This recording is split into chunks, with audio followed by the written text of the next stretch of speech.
सलाम, नमस्ते, आदाब।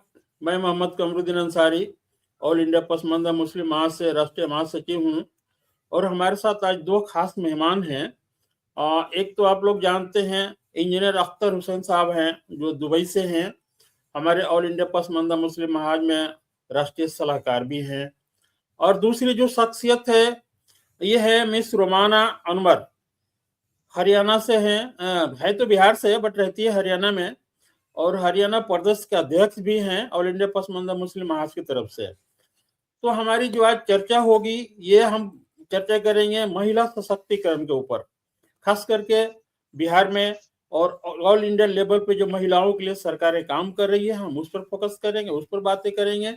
और उसके अलावा भी बहुत सारे समाज के जो आजकल दौर में चल रहा है, खास करके महिलाओं के साथ, तो हमारी रोमाना जी हैं, हरियाणा प्रदेश अध्यक्ष हैं ऑल इंडिया पसमानदा मुस्लिम महाज से, वो अच्छी तरह से अपनी बात रखेंगी। और सबसे पहले मैं चलता हूँ जनाब अख्तर साहब के पास। बड़े भाई हैं और बहुत प्यार मोहब्बत करते हैं, इतने दूर से, 7 समुंदर पार से जब भी बुलाऊं ऑनलाइन आते हैं। तो मैं उनसे रिक्वेस्ट करूंगा कि 2-4 मिनट कुछ चीज पर फोकस करें, खास करके महिलाओं पे। अस्सलाम वालेकुम। वालेकुम सलाम। वालेकुम अस्सलाम सर। बहुत बहुत बहुत शुक्रिया कमरुद्दीन साहब, आपको मुझे इस डिस्कशन में शामिल करने के लिए, और बहुत बहुत शुक्रिया साथ में रोमाना जी का भी, क्योंकि रोमाना जी तो बहुत ही अच्छा वुमेन एम्पावरमेंट के पर काम कर रही हैं, और एक बुलंद आवाज है, एक आवाज, अच्छी आवाज उठाती हैं। और जहाँ तक वुमेन्स एम्पावरमेंट की बात है, कुछ सालों में इसमें काफी बढ़ोतरी हुई है, और काफी हर साल उसमें तरक्की, इजाफा हो रहा है ना। हम देख रहे हैं, खासकर जब बिहार के संदर्भ में बात कर रहे हैं, तो बिहार में तो काफी उसमें उपलब्धि हो रही है, चाहे शिक्षा के क्षेत्र में हो, नौकरी के क्षेत्र में हो, और या प्रशासनिक क्षेत्र में हो, या सामाजिक और राजनीतिक क्षेत्र में हो। सब जगह महिलाओं का को काफी प्रमोट किया जा रहा है और एम्पावरमेंट किया जा रहा है। जैसे एग्जाम्पल हम लोग पहले भी डिस्कस कर चुके हैं, किस तरह से बिहार सरकार ने पंचायती राज में 50% महिलाओं को रिजर्वेशन कर दे दिया, 35% रिजर्वेशन पुलिस में दे दिया, ट्रांसजेंडर को भी रिजर्वेशन देकर को उनको भी मेन स्ट्रीम में लाया। और इस तरह से बहुत सारे ऐसे सरकार की तरफ से योजनाएं हैं जिसमें महिलाओं को आगे बढ़ने का मौका दिया जा रहा है।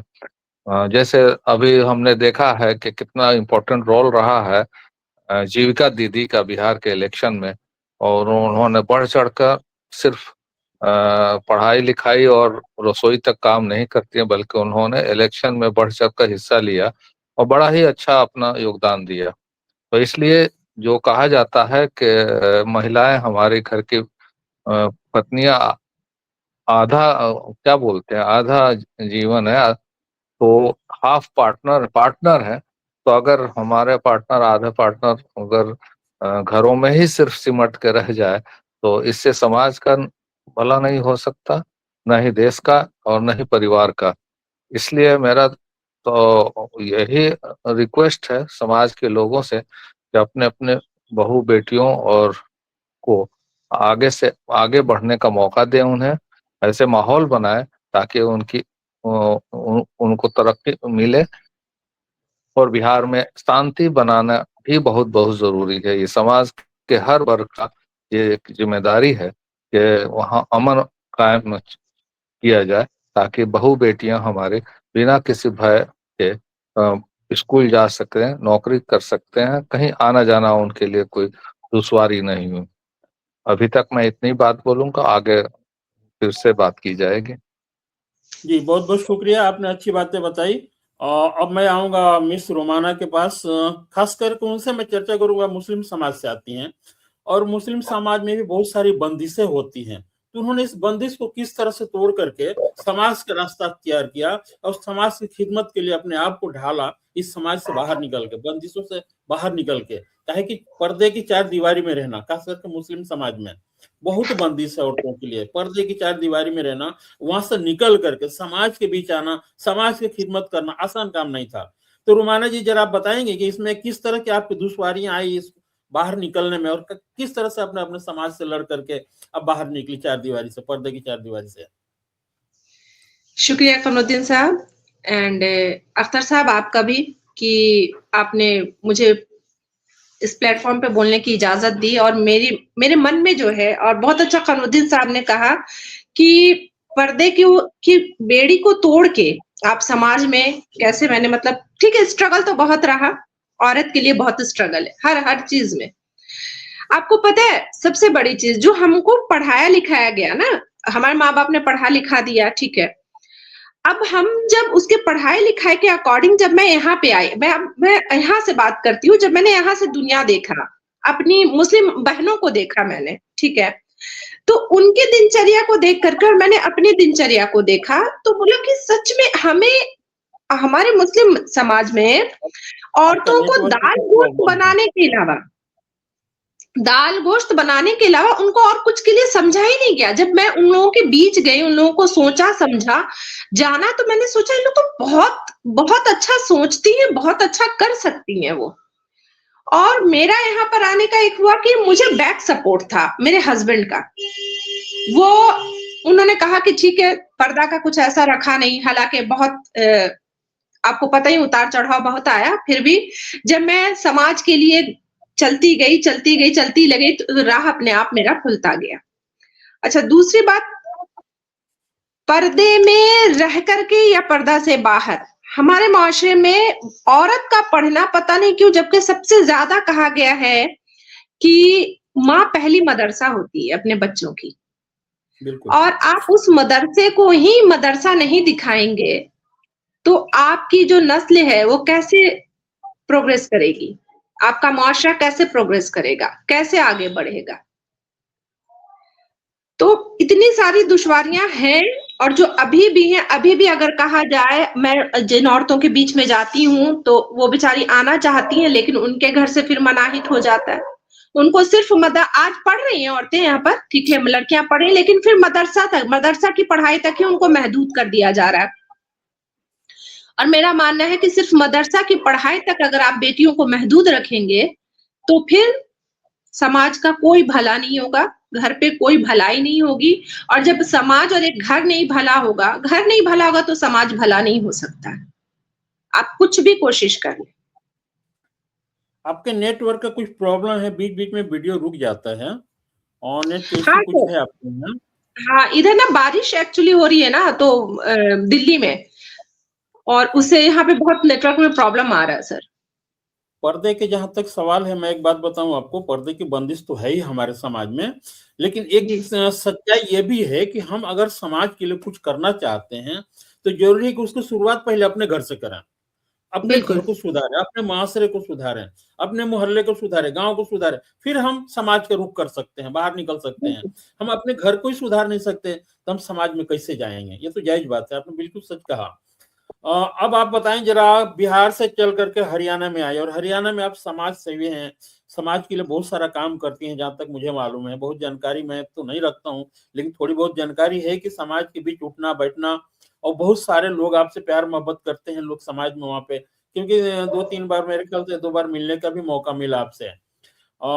नेशनल सेमिनार में जब हम आए थे, तालीमी बेदारी के नेशनल सेमिनार में, वहां भी मुलाकात हुई थी, और जामिया मिलिया इस्लामिया यूनिवर्सिटी में जो एक सेमिनार था जातीय जनगणना पे आधारित, वहां पे भी आप शिरकत किए था आपने। तो 2 बार मिला मैं, बहुत अच्छा लगा, आपकी व्यवहार और विचार भी बहुत ही सुंदर हैं।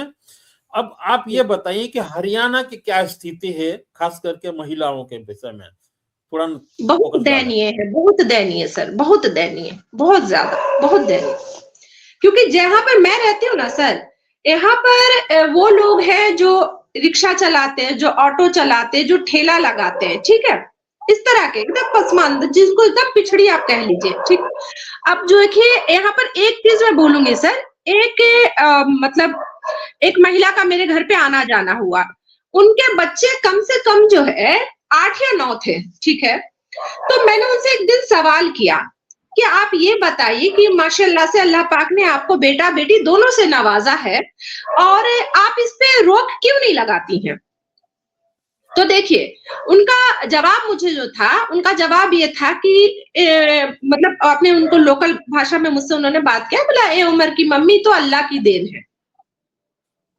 आप ये बताइए कि आज भी हमारे मुआशरे में औरतें इस बात को बिल्कुल मानने को तैयार नहीं है कि जो अल्लाह की देन है, तो अल्लाह ने और इस देन के बारे में क्या कहा है?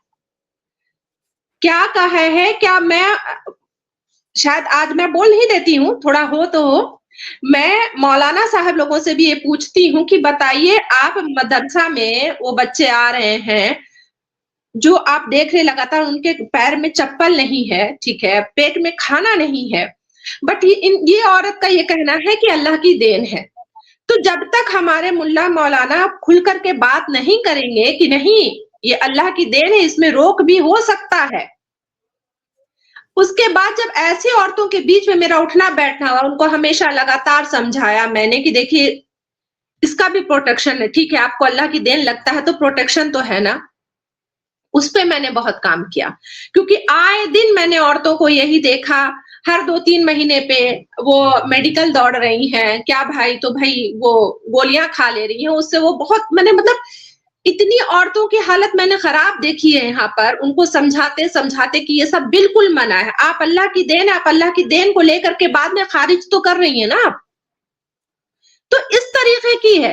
मैं क्या बताऊं खबरुद्दीन साहब, अख्तर साहब, कि मैं बोल रही हूँ और आप हमारे सामने एक 2 मेल बैठे हैं, बट मुझे लगता था कि नहीं, इस तरीके की बात होनी चाहिए खुल के इन सारी चीजों पे। तो मैं बोल रही हूँ कि मैंने यहाँ से देखा है कि आप ये सोच लीजिए कि जाहिलियत का कितना बड़ा नमूना है ये।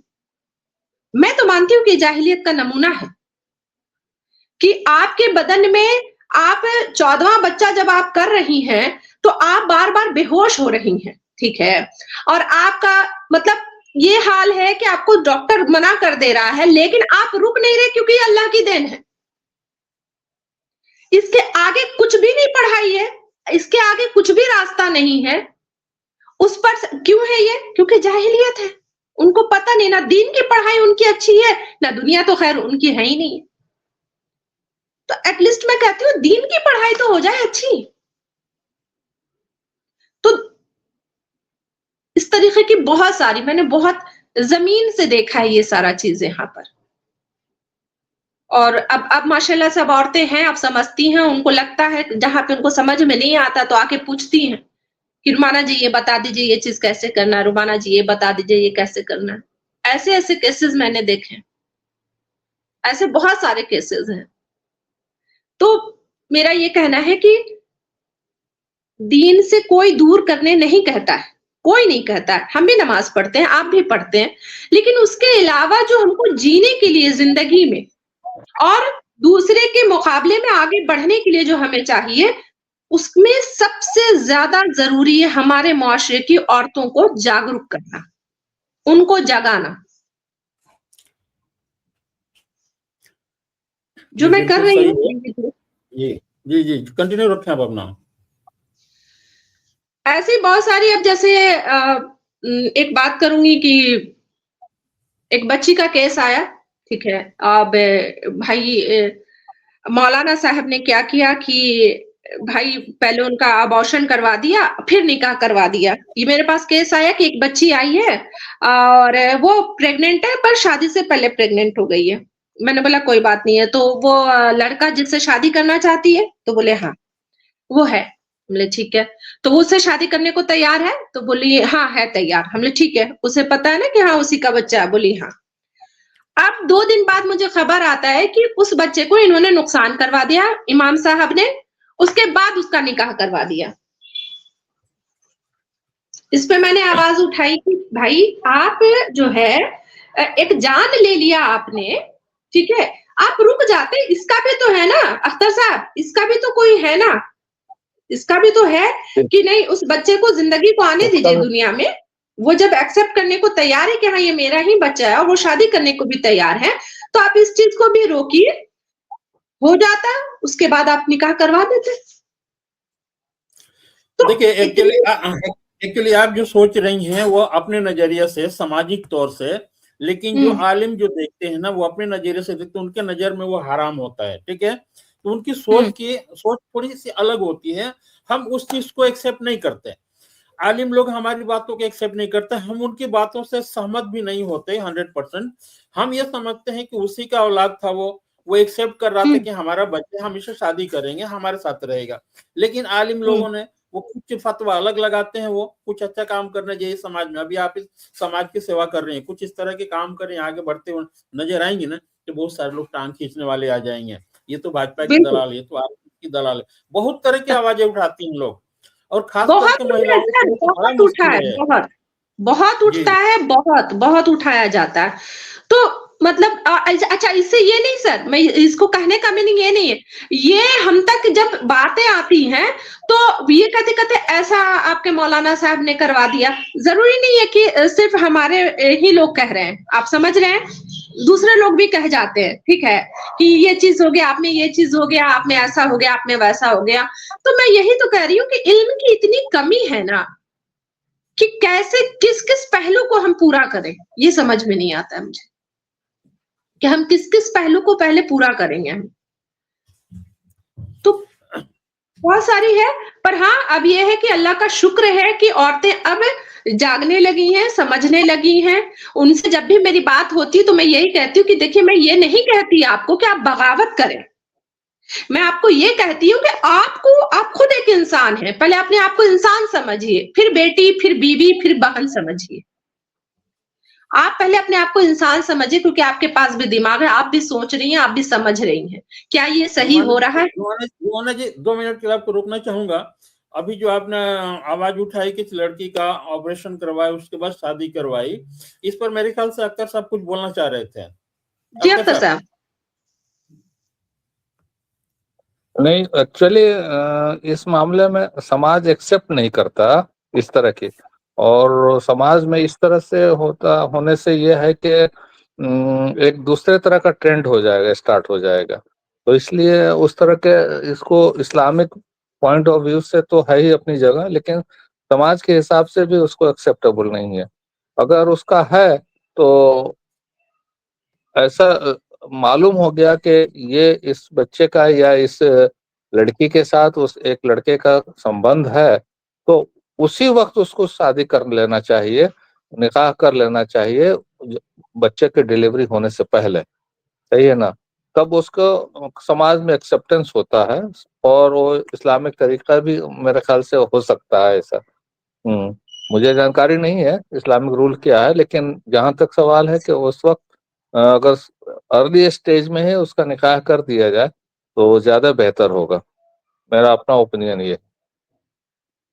जी रोमाना जी कंटिन्यू रखें आप अपनी बात। तो बस जो मैं अपना ग्राउंड पे जो काम कर रही हूँ, अब तो खैर बहुत ज्यादा, तो मैं आपको ये बता रही हूँ कि मैंने यहाँ से देखा है, यहाँ देखा है, फिर यहाँ से यहाँ तक समझ में आया कि नहीं, हमारे समाज में अभी भी बहुत सुधार की जरूरत है। और एक औरत का पढ़ा लिखा होना, वो तो सबसे ज्यादा जरूरत, बहुत ज्यादा जरूरी है, एक औरत का पढ़ा लिखा होना। और पढ़ लिख के सर, अभी जैसे आप बिहार की बात कर रहे थे ना, अख्तर साहब कर रहे थे, तो अभी मुझे बिहार से एक बात हुई, तो उन्होंने कहा कि देखिए, बिहार में इतना अच्छा चेंज आ रहा है कि अब लोग ना, पहले तो बेटी को पढ़ाना नहीं चाहते थे लोग, अब ऐसा हो रहा है कि लोग बहू को पढ़ा रहे हैं। बिल्कुल सही बात है। मैं कल सुन करके इतनी खुश हुई, मैंने बोला अच्छा इतना चेंज हो गया। बोली हाँ, लोग बहुओं को पढ़ा रहे हैं, बहुओं को आगे रख रहे हैं। तो बिहार सरकार की अगर तारीफ इस चीज में की, जितनी की जाए उतनी कम है, कि उन्होंने एक ये भी राह भी तो दिखाई ना, कि चलो बच्चियां पढ़ रही हैं, तो देखिए इतनी सारी टीचर्स बनी। अभी आपने 6 बच्चियों के बारे में कहा कि वो ऑपरेट करेंगी बस को, तो राह दिखाया जा रहा है, तो लोग शिक्षा की ओर जा भी रहे हैं, है ना। तो ये सुन करके बिहार के लिए मुझे बहुत अच्छा लगा कि लोग बहुओं को भी पढ़ा रहे हैं और पढ़ाई का महत्व जान रहे हैं, कि अगर घर में। रोमाना जी देखिए, मैं भी बिहारी हूँ और अख्तर साहब भी हैं, वो भी बिहारी हैं, और हम 5 भाई हैं, 5 भाइयों में 5 बेटियां हैं, और सब के सब ग्रेजुएट हैं, कोई भी अनपढ़ नहीं है। बेटे 1-2 बेटे कम पढ़े रह गए, हमको उससे एतराज नहीं, लेकिन हमारी बेटियां ग्रेजुएट होनी चाहिए, बिल्कुल होने चाहिए और करके दिखाया हम लोगों ने। पांचों के पांचों बेटियां हमारी ग्रेजुएट हैं। हमने अपनी बेटी की शादी देवरिया यूपी में किया है और एक भतीजा डॉक्टर भी है, एक इंजीनियर है, दूसरा एक और इंजीनियरिंग कर रहा। तो पढ़ाई में हम लोग भी शुरू से ही फोकस रखे हैं कि बच्चों को, देखिए हमारी सोच क्या है, हम प्रॉपर्टी न बनाए, बिल्डिंग न बनाए, जरूरी है कि बच्चों को पढ़ाई लिखाई उनकी भविष्य सुधारें, तो वो कमा के बना लेंगे। अगर हम नहीं भी कमाए नहीं भी बनाए तो, लेकिन हमारी जिम्मेदारी है कि बच्चों को फ्यूचर सुधारें, उनको पढ़ाई लिखाई, ये हमारी जिम्मेदारी बनती है, चाहे बेटा हो या बेटी हो। ये अलग बात है, पहले के दौर था ये कि बेटियों को कुछ काम कमतर समझते थे, कि लोगों का कहना ये था कि इसे कौन सा हल चलाना है, दूसरे घर तो जाना है शादी करके। लेकिन आज के दौर में ऐसा नहीं है, बदल गया है, बिल्कुल बदला है। हमारा बिहार तो बहुत ही बदला है। मेरे ख्याल से कुछ वर्षों से शायद आप बिहार आई नहीं होंगी, कभी आएंगे तो देख के समझ नहीं है कि वाकई में ये वही 5 साल पहले वाला बिहार है क्या। नहीं है, बहुत कुछ बदला है। सर मैं बताऊं तो आपको, जब मैं 2027 में मेरा ग्रेजुएशन कंप्लीट हुआ है, ठीक है, उस टाइम के बिहार में और अभी के बिहार में इतना फर्क है कि अभी अख्तर साहब ने कहा ना कि वहां पर और थोड़ा सा मतलब क्या कहते हैं आपको, क्राइम वगैरह और कम हो जाए बिहार में, तो बच्चे और खुल करके आएंगे। अभी समझिए, मुझे लगता है 2027 नहीं, सन बोलने में गलती हुआ आपका, 2027 बोल गए, 2027 अभी आया नहीं है। नहीं 2007 में मैंने ग्रेजुएशन किया, 2007 की बात कर रही हूँ 2007 की। तो मतलब और अभी बहुत फर्क आया सर, कि आप मैं देख लूं, आपको क्राइम में देख लूं, बिल्कुल मुझे लगता है जीरो है अभी। औरतों से रिलेटेड तो बहुत ज्यादा उस टाइम पर 2007 में था, बहुत ज्यादा। हम लोग घर से निकल नहीं पाते थे सर, और अगर हमें कॉलेज जाना है तो हमारा भाई साथ में होना चाहिए कॉलेज तक के लिए, क्योंकि हर दूसरे तीसरे दिन किसी ना किसी लड़की का अपहरण हो जाता था। और इस तरीके से गुंडे और मवाली तरह के लड़के लोग जो है पीछा करते थे लड़कियों का, कि हम लोगों को तो एक डर के माहौल में हमारे माँ बाप ने कम से कम ग्रेजुएशन करवा दिया। लेकिन हम अब ये सोचते हैं कि अगर उस टाइम पर ऐसा माहौल होता जो अभी है बिहार में, तो शायद हम और अच्छा कर सकते थे। अच्छा देखिए, हम आपको रोकना चाहेंगे, हम यहाँ रोकना चाहेंगे, कुछ हमारा टॉपिक अलग है, हम लोग दूसरे दिशा में जा रहे हैं। आपने बताया, अपने समस्याएं बताई, आप पर्दे से निकल के बाहर आए समाज के लिए। अभी आप क्या सोचती हैं समाज की, खास करके महिलाओं के लिए, कि क्या हमको करना चाहिए महिलाओं के सशक्तिकरण के लिए, उनके उत्थान के लिए, उनके उद्धार के लिए, उनकी एजुकेशन के लिए, और हमें क्या करना चाहिए समाज में? जरा इस पर फोकस डालें। देखिए, मैं तो जहां पर हूं यहाँ पर की बात से आपको पहले अवगत करवा दूं कि यहाँ पर सबसे ज्यादा जो जरूरी है, पढ़ाई से ज्यादा एजुकेशन तो है ही बहुत ज्यादा जरूरी, उनका कुछ रोजगार भी होना चाहिए। उनको कुछ अपने खर्च जो उनके होते हैं ना, वही पूरे नहीं हो पा रहे उनके ऐसा मैं चाहती हूँ कि यहाँ पर ऐसा साधन कुछ बन जाए कि औरतें दूर जा करके नहीं, घर के पास में ही अपना 2-4 रुपया कमाएं और अपना घर भी देख पाए। ऐसा कुछ होना चाहिए, क्योंकि यहाँ पर ना सर, जो माएँ निकल रही हैं बाहर और फादर भी चले जाते हैं काम पे, ठीक है, तो बच्चे रह जाते हैं अकेले, क्योंकि यहाँ सब अकेली फैमिली रहती है, दादा दादी नहीं रहते, ज्वाइंट फैमिली है नहीं, सबकी अपनी अपनी है। तो जब बच्चे जो पीछे रह जाते हैं, फिर वो बुरी संगत में आ जाते हैं, क्योंकि ना माँ है घर पे ना बाप है घर पे।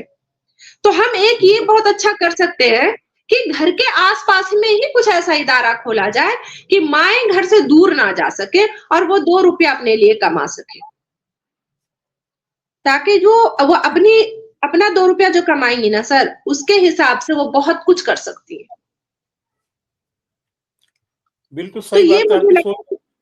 जी, आपकी सोच अच्छी है कि लोगों की रोजगार अगर घर के बाजू में हो तो बच्चे भी संभाल सकते हैं और घर परिवार के हिस्सा बन सकती, वो रोजगार के हिस्सा बन सकती है। और रोजगार जो घर में जो तकलीफें होती हैं एक शौहर के कमाई से अगर पूरा नहीं होता है, तो औरत अगर हाथ बटाती है उसमें, तो उसके लिए सहूलियत होगा कि उसकी रोजगार घर के सामने हो, तो बच्चों पर भी नजर रखे और आप रोजगार भी चला सके। तो जरूरी है कि इसमें फायदा ही फायदा है। लेकिन इस तरह से करने के लिए किस तरह के रोजगार आप चाहती हैं, क्या सोचती हैं फ्यूचर में कि किस तरह के रोजगार मुहैया कराई जाए कि लोग अपने घर से कर सकें और घर के आजू बाजू ही रह सकें? जी देखिए रोमानंद सर, बताएं। यहाँ पे ना काश्तकार टाइप की औरतें बहुत हैं, जो हाथों से काम करती हैं। कुछ क्रोशिया वगैरह का भी काम करती हैं औरतें, यहाँ पे देखा है मैंने। और पीस वगैरह बनाती हैं, ठीक है।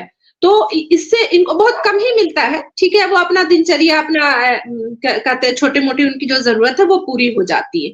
लेकिन मैं चाहती हूँ ना कि यहाँ पर इतना ही नहीं, कोई एक ऐसी फैक्ट्री ही लगवाई जाए ना छोटी-मोटी, जिसमें कम से कम मैं कह रही हूँ यहाँ पे औरतों के लिए कि 8 से 10,000 भी वो कमा लेंगी ना, जो मैं यहाँ पे देखती हूँ, तो वो अपने शौहर के साथ-साथ वो खुद को भी और अपने घर को भी बहुत अच्छा कर सकती है सर। देखिए और इसके लिए जहाँ तक देखिए मैं रोकूंगा आपको, जहाँ तक फैक्ट्री का सवाल है उतना हमारे बस का है ना आपका बस का है। वो हाँ, ये सरकारी बात तो सही है। सरकार के काम है वो। हाँ, आपकी हुँ, आवाज हम ये कोशिश करेंगे कि हमारी आवाज सरकार तक पहुंचे, सरकार हमारी आवाजों को सुने, और हम जहाँ पे हैं, जहाँ पे अत्यंत हुँ, गरीब लोग हैं जिनको अत्यंत बिल्कुल, जरूरत है, छोटी छोटी कल कारखाना लगा, ये गवर्नमेंट का काम है। तो हमारी आवाज बिल्कुल। गवर्नमेंट तक पहुंचनी चाहिए, ये जरूरी है। हुँ, लेकिन हम उनके लिए क्या कर सकते हैं, आप उनके लिए क्या कर सकते हैं, हाल फिलहाल में फोकस इस पर होना चाहिए कि उनके बच्चों के एजुकेशन किस तरह सुधारा जाए, उनके फ्यूचर किस तरह बने, बच्चे कैसे स्कूल जाएं। बहुत सारे लोगों का होता है क्या, गरीब आदमी है, बकरियां चराते हैं, खेलते हैं बच्चे, स्कूल नहीं जाते, उनकी कॉपी किताब नहीं है। तो ये सब बहुत छोटी छोटी प्रॉब्लम है। तो ये छोटे छोटे जो मसले हैं इसको हल किया जा सकता है। इस पर मैं चाहूंगा जी। कि आप रोशनी डालें। हाँ, एक छोटी प्रॉब्लम से मुझे एक प्रॉब्लम याद आया कि देखिए यहाँ पे आस-पास में सरकारी स्कूल हैं, ठीक है? हरियाणा से सबसे ज़्यादा जो प्रॉब्लम ये आ जाता है ना कमरुद्दीन साहब, वो ये है कि डॉक्यूमेंट्स प्रॉब्लम आ जाता है। ठीक है। अब इनके पास क्या है कि बिहार से ही आते हैं, ठीक है, यहाँ पे किराए पे रह रहे हैं सब। इनके पास कोई प्रॉपर कागज़ात नहीं होता, जो डॉक्यूमेंट्स जिनके थ्रू हम बच्चे का एडमिशन करवा सकें, ठीक है। तो वहाँ मुझे बहुत ज़्यादा प्रॉब्लम फेस करना पड़ता है। पहले भई आधार कार्ड है तो ख़ैर डेट ऑफ बर्थ ही उनका गलत होता है, फिर उसको ठीक करवाइए, ये सारी चीज़ें करते-करते हम वहाँ तक पहुँचते कि उनको सरकारी स्कूल तक पहुँचाएँ। अच्छा, उसके अलावा आप सरकारी स्कूल पहुँचा भी दीजिए, तो इनके खान-पान इस तरीके का नहीं है कि वो सही ढंग से वहाँ जा सके क्योंकि दूरी पड़ती है। और इनके लिए हम लोग क्या कर सकेंगे सर? हमें लगता है इसको हम बड़े पैमाने पे ही कर पाएँगे, हम छोटे पैमाने पे इनके लिए कुछ नहीं कर सकते सर। देखिए, जहाँ तक स्कूल का सवाल है, इस पर मैं हुँ, आपको सजेशन दे सकता हूँ। गवर्नमेंट के जो हर मोहल्ले में करीब-करीब मान लीजिए जहाँ 500-600 घर है, वहाँ पे एक हुँ। स्कूल तो गवर्नमेंट दे ही सकता है। 100 घर है उसके लिए भी स्कूल दे सकता है। अगर नज़दीक में स्कूल नहीं है, तो इसकी भी आपने वहाँ के लोकल हरियाणा प्रतिनिधियों से बात हरियाणा करके इस मामले में ना सर, इस मामले में हरियाणा अब स्पेशली फरीदाबाद बहुत पीछे रह गया सर, बहुत पीछे रह गया। सरकारी स्कूल के नाम पे एक सरकारी स्कूल है, वो भी मोलड़बंद में, जो दिल्ली में पड़ता है। और हरियाणा के सारे बच्चे वहाँ जाते हैं, दिल्ली का आधार कार्ड वगैरह बना करके। मैं यही तो बता रही हूँ, कुछ दुश्वारियाँ ऐसी आ जाती हैं, जिनके पास सारे डॉक्यूमेंट्स हैं, बट भाई उनको वहाँ पढ़ाना है, क्योंकि जो फरीदाबाद में सरकारी स्कूल है, वो स्कूल नहीं, वहाँ गाय और भैंसें बंधती हैं। तो सरकार से भी बड़ी फाइट है। सिर्फ मुआशरे से फाइट नहीं है, सरकार से भी बड़ी फाइट हो जाती है कि इधर आपको पता है इनकी ही सरकार है। मैं हमेशा आवाज़ उठाती रहती हूँ कि इतनी छोटा-सा काम जो शिक्षा हमारा अधिकार है, उसके लिए अगर आप नहीं करेंगे कुछ, तो फिर बताइए कैसे देश आगे बढ़ेगा, कैसे समाज आगे बढ़ेगा? अच्छा, आप जिस संगठन से जुड़ी हुई हैं, ऑल इंडिया पसमानदा मुस्लिम महाज से, क्या आपके एरिया में ऑल इंडिया पसमानदा मुस्लिम महाज की तरफ से कुछ हेल्प मिलता है आपको? कुछ सहायता आती है? नहीं सर, अभी तक तो नहीं आया है। अभी एक बच्ची की शादी पे पहली बार हमने अख्तर साहब से बात की थी, तो हमारी संगठन की तरफ से उस बच्ची को हमने उसकी शादी पे मशीन गिफ्ट किया, सिलाई मशीन। उनके पेरेंट का कहना था कि हमें चाहिए, तो वो वाला हुआ है, बाकी आगे ऐसा कुछ नहीं हुआ है। अब तक जो भी मैं कर रही हूँ, मैं अपनी तरफ से हर महीने औरतों को पैड देती हूँ। हमारे यहाँ से पैड जाता है, 200 औरतों को जाता है। तो मतलब ये है कि संगठन में रह के भी संगठन से कोई हेल्प नहीं मिल रहा अभी तक। नहीं, नहीं, नहीं सर, और ये सारी अब आप चीज़ें आपसे एक सवाल पूछना चाह रहा हूं मैं। जी। आप जो आई थी नेशनल सेमिनार, तालीमी बेदारी के नेशनल सेमिनार में, और उसमें आपने अच्छी बातें भी रखी थी, और मुझे लगता है कि आप बहुत अच्छी वक्ता भी हैं। अगर कहीं मौका मिले 5-10 मिनट बोलने के लिए, तब क्या बातें रखना चाहेंगी, समाज की या महिलाओं की या जनरली किस तरह की सोच आप रखना चाहेंगे वहां पे? 2-3 सोच है सर, अगर आप मुझे मौका दे तो मैं 2-3 सोच बता दूं। जी बताएं। देखिए, अभी लास्ट सबसे पहला सोच तो औरतों के लिए तो खैर मैं बोलती ही रहती हूँ। अभी स्पेशली स्कूल के शिक्षक के लिए कहूँगी मैं, और वो प्राइवेट हो या सरकारी हो, कोई भी हो। मैं उनसे बड़ा अपील करना चाहूँगी कि आप अपने स्कूल जब भी आए शिक्षक, तो अपना मातृत्व और जो पितापन जो होता है, वो अपने स्कूल के अंदर लेकर आएँ। आप स्कूल के अंदर लेके आपको स्कूल में ये नहीं कि आप शिक्षक बन के आए, शिक्षक के साथ जो माँ-बाप का आपका रहता है ना भूमिका घर में, आप उसे स्कूल के अंदर लेके आएँ और सारे बच्चों को अगर आप अपने बच्चों के नज़रिए से पढ़ाएँगे ना, या उनको देखेंगे या ट्रीट करेंगे, क्योंकि सबसे ज़्यादा बच्चा टीचर के पास ही रहता है, उसका वक़्त टीचर के पास ही जाता है। तो उनसे अपील यही करती हूँ मैं कि आप जब भी आएँ तो अपना मातृत्व लेकर के आएँ, है ना? अपना क्या कहें माया लेकर के अंदर आएँ। दूसरी बात ये माँ-बाप के लिए कहूँगी मैं कि हमारे टाइम पे ऐसा होता था कि हम जब गिर जाते थे तो हमारे माँ-बाप समाज के हाथ छोड़ देते थे हमें, कि समाज क्या कहेगा, वो ताना दे-दे करके वो अपने ही बच्चे को समाज के हवाले कर देते थे और समाज क्या है? समाज तो बेचारा बदनाम है, समाज के नाम पे जो भी करता है इंसान करता है समाज में, ठीक है? तो हम बाहर के इंसानों पे छोड़ देते थे अपनी औलाद को और वो हमारी औलाद को अपने पास रख करके उन्हें बर्बाद ही करते थे, आबाद नहीं करते थे। तो मेरा बस आपके मंच से उन माँ-बाप को एक ये है कि आपने अपने बच्चे को दुनिया में लाया है, बच्चे गिरेंगे, हम माँ-बाप कहते हैं इस रास्ते पे मत जाना, बट बच्चे उस रास्ते पे जाएँगे क्योंकि वो जान के देखना चाहते हैं। अक्सर कहा जाता है जिस चीज़ के लिए मना किया जाता है इंसान वही करता है। बट हमको ऐसा माँ-बाप बनना है जब हमारा बच्चा गिर जाए ना, तो वो जब उठा के नज़र देखे तो हम मुस्कुरा के उसे हाथ दें और कहें कि आ जाओ, हम हैं, क्योंकि हमने तुम्हें दुनिया में लाया है। और इस तरह की जो कुरीतियाँ हमारे समाज में है ना सर, अभी भी, उसकी वजह कर हमारे बच्चों का ना मानसिक जो है डेवलप नहीं हो पा रहे वो, मानसिक तनाव में रहते हैं वो। ये तो हुई बच्चों की बात, ठीक है कि माँ-बाप पेरेंट्स जो भी हैं वो किस तरह से अपने बच्चों की परवरिश करते हैं, किस तरह से संभालते हैं। लेकिन हमारे नज़रिए कुछ हटके हम ये चाहते हैं कि बच्चा अगर गिरे तो उसके तरफ हाथ ना बढ़ाएं, उसको प्रोत्साहित करें कि उठ के खुद से खड़ा हो। जब अपने से उठ के खड़ा होगा ना दोबारा गिरेगा नहीं। हम बार-बार हाथ पकड़ के उठाएंगे फिर गिरेगा वो। तो एक बार ही गिरा, गिरने दीजिए उसको और उसको ध्यान दीजिए, उसको इशारा कीजिए, उसको समझाइए कि किस तरह से दोबारा उठ के खड़ा होना और दोबारा अपने बलबूते पे उठ के खड़ा हो जाएगा तो जीवन में कभी गिरेगा नहीं। इसका भी ध्यान रखना पड़ता है माँ-बाप को कि बच्चे को किस तरह संभालें। मैं एक फिर से आना चाहूँगा, अख्तर साहब के साथ बहुत देर से इंतजार कर रहे हैं। मैं अख्तर साहब से रिक्वेस्ट करूँगा कि कुछ अपने सवाल रखें रुमाना के सामने। अख्तर साहब।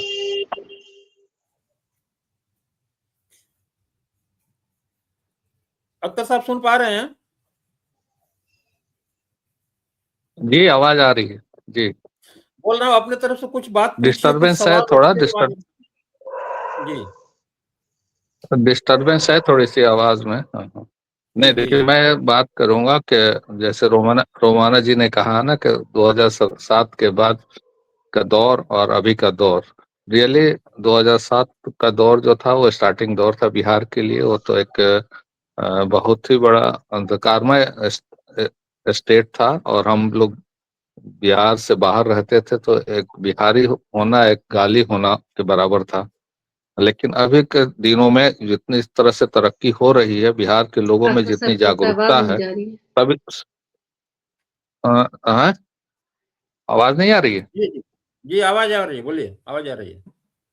बिहार के सभी लोगों में इतनी जागरूकता आ गई है कि चाहे टेक्नोलॉजी की वजह से हो या सरकार के विकास का जो मुद्दा है, डेवलपमेंट इश्यूज है उसकी वजह से है, और गार्जियन के जो है अपनी ये जो अपनी सोच समझ की है। अभी देखिए बिहार में आपको गिना दो कितने अभी काम है। मुसलमानों के लिए तालीमी मरकज है हजारों की संख्या में मुस्लिम आबादी में तालीमी मरकज स्कूल खोला गया है, जिसमें गरीब गुरबा बच्चों के पढ़ाई के लिए रखा गया है। सबके घर के पास ही तकरीबन होता है।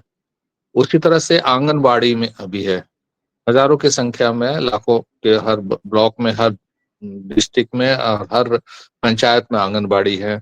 उसमें ज्यादातर औरतें हैं, जो उसमें औरतों को सशक्तिकरण किया गया है, एम्पावरमेंट किया गया है, और उनको बच्चों को खाना भी मिलता है। तकरीबन अभी हर इस ब्लॉक और पंचायत में एक स्कूल खुल रहा है। पहले से जहाँ है वहां भी अभी स्कूल खुल रहा है, और हर पंचायत में एक खेल का मैदान है, ताकि बच्चे हमारे वहाँ खेले कूदे। के हर ब्लॉक में अभी रेजिडेंशियल हॉस्टल बन रहा है, जहाँ वहाँ बच्चे उनके पढ़ेंगे लिखें। मुस्लिम कम्युनिटी के लिए भी हेलो। रेजिडेंशियल हॉस्टल बन रहा है। अब हमारे समाज के लोगों को ये सोचना है। रुमानी जी, आप सुन पा रहे हैं अख्तर साहब को? नहीं, अख्तर साहब की आवाज नहीं आ रही मुझे। क्यों, आपको आवाज नहीं आ रही उनकी? नहीं, मुझे तो नहीं आ रही उनकी आवाज। मुझे आ रही है आवाज। अभी थोड़ा उनका भी नेटवर्क इशू है, कुछ प्रॉब्लम है। चलिए, तब तक मैं अच्छा। आपके पास आता हूँ। मैं आपसे एक सवाल पूछना चाह रहा था कि जब आपने समाज सेवा का जो काम शुरू किया, क्या सोच जी। करके आप आई फील्ड में? समाज सेविका की फील्ड में आप क्या सोच करके आई कि समाज में हम किस तरह के बदलाव लेके आएंगे, या फिर क्या दिखा आपको अपने समाज में? क्योंकि आपने मैंने पहले ही कहा था कि हम मुस्लिम समाज से आते हैं, और हमारे यहाँ पर्दे की बहुत चलन होती है, लड़कियों को बहुत सारी बंदिशों में रखा जाता है। तो आपने क्या देखा अपने नजर से कि आप उसको बदलने के लिए समाज के क्षेत्र में आई, समाज सेवा के क्षेत्र में आई? जरा उस पर फोकस करें, बताएं। देखिए, हमारे यहाँ ना एक कहावत है। कहावत क्या है, मैं भी सुनती आई हूँ, आपने भी सुना होगा कि एक औरत, एक बेटी, चाहे तो लड़कियों को तो 4 पहले मर्द साइकिल नहीं को चलाने दिया जाता था, जन्नत स्कूटर ले जाए, पर बैठने और चाहे नहीं तो दिया 4 जाता है, मर्द को बाइक जहन्नम पे ले जा बैठने नहीं सकती दिया है। जाता था। ठीक है कमरुद्दीन साहब? जी जी, वो अकेले बिल्कुल। घर 4 मर्द कौन हुआ? वो घर से बाप अकेले हुआ, बाहर नहीं जाने भाई दिया जाता। हुआ, शौहर हुआ और बेटा हुआ। ठीक? और ये 4 चीज, ये एक बात ना हमारे मुआशरे में हर औरत और हर बेटी के दिमाग में डाल दिया गया। अच्छा भाई, अब मैं सवाल करती हूँ कि ये क्या करके, ऐसा क्या करेगी बेटी, ऐसा क्या करेगी बेटी जो 4 मर्द, जो है लड़की ऐसा क्या करे जो 4 मर्द जन्नत चला जाए? तो भाई पता चलता है कि वो पर्दे में रह करके, अपनी इज्जत को ढाक करके ऐसा कर सकती। अब मैं ये पूछती हूँ कि जब लड़कियों के दिमाग में ये बात डाल दिया गया है कि तुम पर्दे में रह करके, इज्जत में रह करके अपने माँ बाप को, भाई को, बेटा को, शौहर को जन्नत ले जाओगी, तो अब आप ये बताइए कि औरत से जज्बाती तो कोई नहीं होती ना? औरत सबसे ज्यादा जज्बाती है, सबसे ज्यादा मोहब्बत करने वाली है। वो बचपन से ये सुनती आ रही कि अच्छा, अगर मैं पर्दे में रहूं, मतलब पर्दे को कितना इन लोगों ने इंसाफ किया है इस तरीके से बोल करके। अब मैं इन लोगों से यही क्रॉस, जब मेरे पास आया ये बात, मतलब कि नहीं ऐसे, हमारी अम्मी ऐसे बोलती है, हमारे पापा ऐसे बोलते हैं, फलाने ने ऐसे बोला है कि एक औरत चाहे तो 4 मर्द को जहन्नम ले जाए, चाहे। मैंने उससे यही पूछा, कमरुद्दीन साहब, कि एक बात बताओ कि इस बात की क्या गारंटी है कि तुम पर्दे में रह करके अपने सारे, मतलब जो भी नियम है उसको फॉलो करके कोई भी गलती ना करो अपनी जिंदगी में, तब भी ये 4 मर्द कोई ऐसा जिंदगी में अपनी गलती नहीं करेगा जिसकी वजह कर जन्नत या जहन्नम जाए वो? हाँ? बिल्कुल सही बात है, बिल्कुल सही बात है। मतलब मैं पर्दा करूं तो हमारा बाप जन्नत जाए, मैं पर्दा करूं बेटा जन्नत जाएगा, मैं पर्दा करूं भाई जन्नत गया। अरे तो भाई, तो हम तो इन लोगों को जन्नत ही पहुंचाने में लग गए, और फिर दूसरा क्या सोचेगी?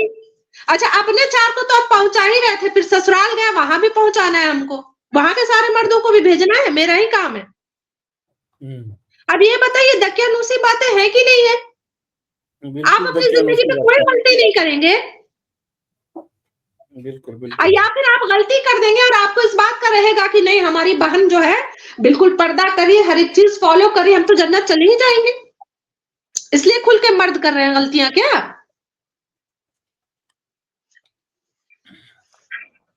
तो ये आपकी नाराजगी जायज है, हम समझ रहे हैं आपकी बात को, लेकिन इस तरह के दकियानूसी बातें अब आजकल के दौर में कोई एक्सेप्ट नहीं कर रहा, कोई मानने को तैयार नहीं। मैं खुद ही नहीं मानता हूँ, मैं खुद ही समझता हूँ कि ये सब नहीं होना चाहिए, इस तरह की बातें। सर आप नहीं मान रहे, मैं अभी भी जहां पर हूं ना, मैं अभी भी जहां पर हूं, मैं आप औरतों को मैं बड़ा हाथ जोड़ जोड़ के कहती हूँ कि ठीक है, ठीक है, ठीक है, आप पर्दा कीजिए, हमें कोई माने मतलब नहीं।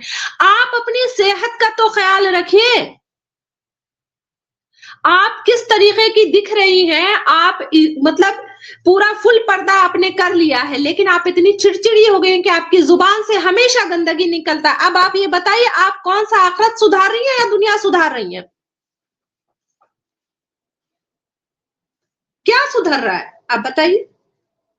एक औरत का चिड़चिड़ापन उसको कहां ले जाता है? औरत को आप ससुराल ले आइए, उसमें इतने तरीके की बंदिशें होती हैं। अच्छा, मैं तो बहुत सारी बातों पे बोलती हूँ, मैं तो ये जो सासू माँ बनती है ना, उनसे भी कहती हूँ कि एक बात बताइए, आपके घर में बहू आने से पहले आप चाय कैसे पी रही थी? सही और ये बात है, तो बिल्कुल। सारी चीजें ना समाज की ऐसी बुराई है ना कि आज भी है, आप माने चाहे नहीं माने कमरुद्दीन साहब, औरत को बिल्कुल नहीं, दिमाग से यहाँ से खोखला कर दिया जाता है। बिल्कुल यही है, बुराई आज भी है, पहले तो था ही, आज भी है। मैं एक्सेप्ट करता हूँ, गांव में जाता हूँ, मैं घूमता हूँ, देखता हूँ, बहुत सारे लोगों के घरों में उनकी बेटियां आज भी घर से बाहर नहीं निकलती हैं। बहुएं तो दूर की बात है, बेटियां नहीं निकलती हैं। वो फिर समाज में क्या बदलाव लाएंगी, वो क्या समाज के लिए करेंगी? ये तो देख के मुझे भी दर्द होता है, मुझे भी तकलीफ होता है कि बेटी को सिर्फ एक, ये लोग ये समझते हैं जो दिमाग में है कि बेटा ही सब कुछ है। तो बस। ये सोच बदलनी चाहिए इंसान की। मैं एक छोटी सी एक शेर अर्ज करूंगा। जी सर। आजकल के जो दौर में चल रहा है, बेटियों के लिए जो सोचते हैं लोग कि जगमगाता है सारा जहान बेटी से, महकता है दिलों के गुलिस्तान बेटी से, कौन कहता है कि बेटा ही जरूरी है नाम चलाने के वास्ते, मेरे नबी का भी चला खानदान बेटी से। तो ये लोगों को समझना पड़ेगा, इसको, इस चीज को समझना पड़ेगा कि सिर्फ वो दौर अलग था कि जब बेटियों को हम कैद करके रखते थे, पर्दे में रखते थे। आज देखिए, अब मेरे फेसबुक पर अगर आपने ध्यान दिया होगा, देखा होगा, डेली दो चार पोस्ट ऐसा मैं डालता हूँ बेटियों के लिए, खास करके कि फलानी बेटी डॉक्टर बनी, फलाने की बेटी पायलट बनी, फलाने की बिल्कुल बेटी, बिल्कुल बिल्कुल, और मैं बहुत लाइक सारे करती हूँ। डालता हूँ मैं। तो ये इन बिल्कुल। लोगों को दिखाने के लिए डालता हूँ कि अगर ये भी पर्दे में रहती, उनके भी माँ बाप दकियानूसी सोच रखते, तो आज डॉक्टर तो नहीं बनती। और हम जब अपनी औरतों को लेके हॉस्पिटल में जाते हैं तो वहां ढूंढते हैं कि नर्स भी लेडीज हमको चाहिए, डॉक्टर भी यस लेडीज हमको चाहिए। यस जब हम यस अपनी यस यस। बेटियों को पढ़ाएंगे नहीं तो डॉक्टर कहाँ से मिलेगी हमको? कहाँ से बनेगी वो, कहाँ से बनेगी वो, कहाँ से फिर बनेगी? अच्छा, जब आपने एक दकियानूसी चीज सोच नोटिस किया रखते हैं और था? बेटियों को निकलने नहीं देते, तो कहाँ से हम डॉक्टर बनाएंगे उसको? बिल्कुल। जी अच्छा, कमरुद्दीन साहब, आपने एक चीज नोटिस की होगी, ठीक है, हम लोग तो नहीं रहे नवाबों के वक्त में, राजा महाराजाओं के टाइम पे, लेकिन जहां तक मैं पढ़ती हूँ और जहां तक मैंने देखा है कि पहले नवाब लोग होते थे, राजा महाराजा बड़ी अच्छी नस्ल की लड़कियां लाते थे। जी वो जी क्यों लाते थे? पढ़ी लिखी जंगजू औरतें आती थी। क्या हमारे माशरे में या हमारे इस्लाम में जंगजू औरतें नहीं रही हैं? वो इसलिए बिल्कुल। लाते थे ना कि इनसे जो नस्ल बनेगी ना, वो बेहतरीन होगी। जी लेकिन आज आप हमारे माशरे में उठा के देख लीजिए, बहू आई नहीं घर में कि एक अपशब्द का ना, जैसे पूरे घर में चारों तरफ गूंजने लग जाता है। ये सबको रोकना पड़ेगा। ये मैं देखती हूँ कि भाई वो बहू जो है आपके घर की नस्ल को लाने वाली है इस दुनिया में, आप उनसे अभद्र भाषा का प्रयोग करके बात कर रहे हैं, उसके दिमाग पे क्या गुजरेगा? और फिर आप कैसे उससे उम्मीद करते हैं कि वो अच्छी नस्ल देगी आपको?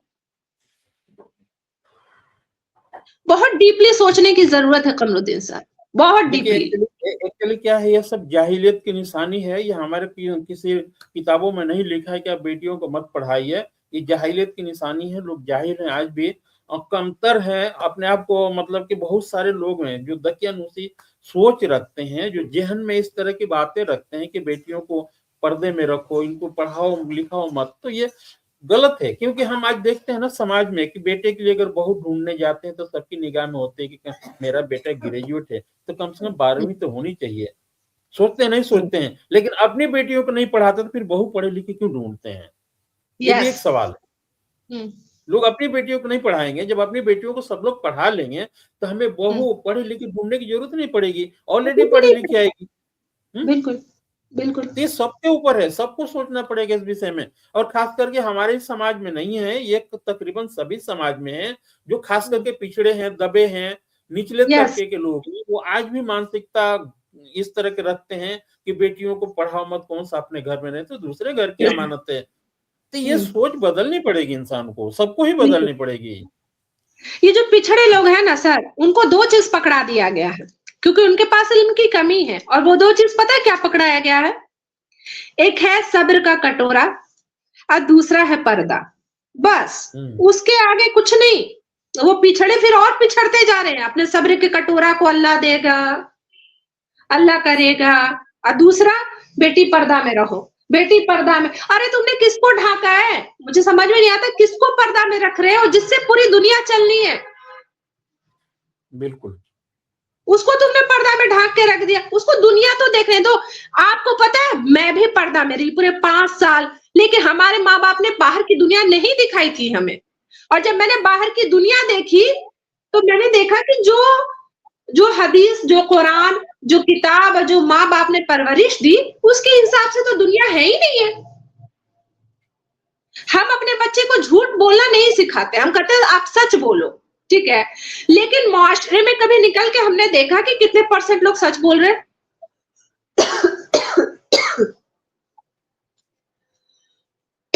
Sorry sir. बिल्कुल सही बात है। हम लोगों की वार्ता बहुत लंबी हो गई, करीब 50 मिनट हैं।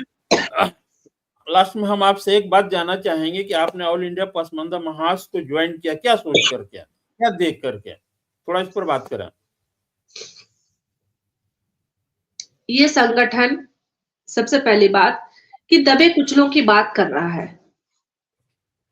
तब तक मुझे नहीं पता था कि अच्छा ऐसा कोई संगठन है, क्योंकि इस्लाम में भी जाती है मैं नहीं जानती थी, नहीं जानती थी। हाँ, ये जानती थी कि सैयद भी होते हैं, शेख भी होते हैं, ये बड़े लोग हैं, बड़े लोग की तरह से मैं जानती थी इनको। ये नहीं जानती थी कि हम छोटों में भेदभाव करते हैं।